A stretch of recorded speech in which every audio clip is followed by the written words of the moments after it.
All right, AP, this is 2015 exam, last video, problem 6 and 7.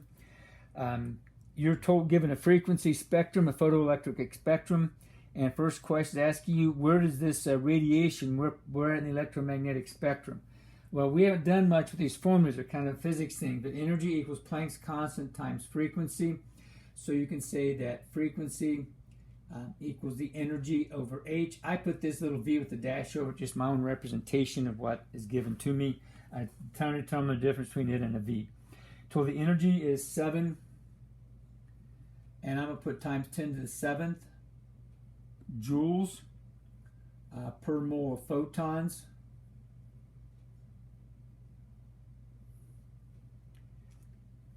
Planck's constant is 6.626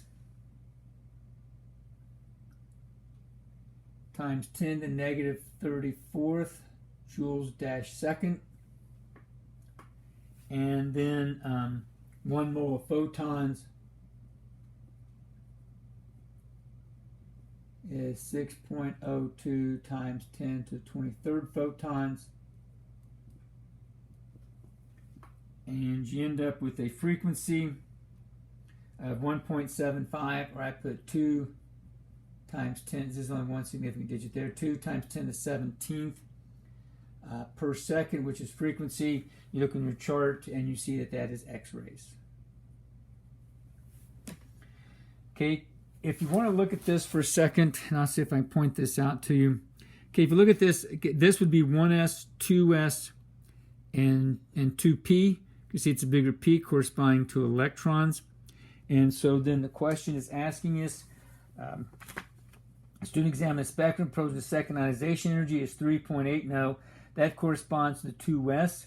So the subshell for which electrons are moved in the second ionization energy would be 2p, because you got to get rid of the p's before you go down to 2s. So the answer in part 1 is 2p.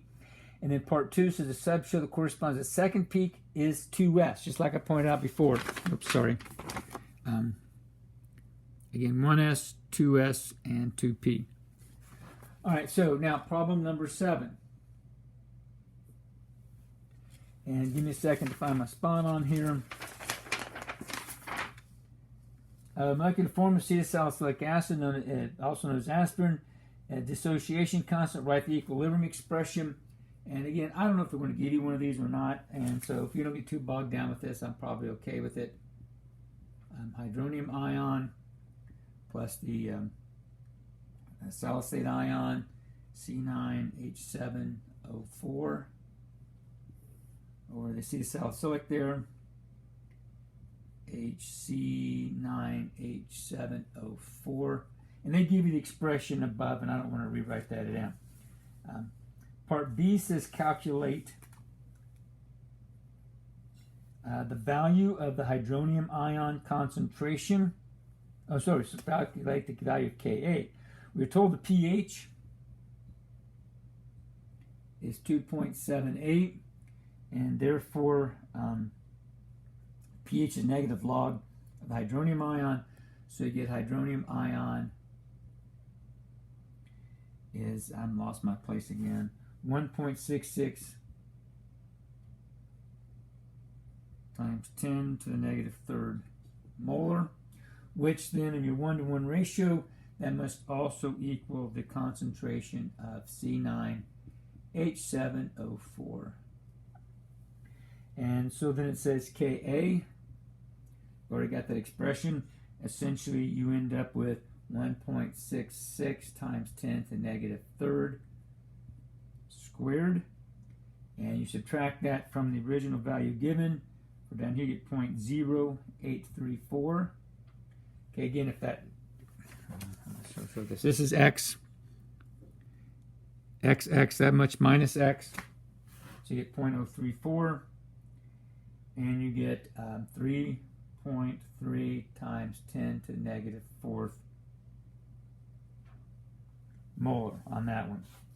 And then C says find the pH. And pH, if you remember, is basically pKa plus the log of the C9H7O4 over the concentration of HC9H7O4, which this is going to be 0. pKa then you end up being negative log of the concentration up here. And you get your pH at 3.48. So hope that helps. Again, I flew through those. I maybe shouldn't have signed them, but at least want to give you a couple more practice things. So that's it. No more videos. Good luck.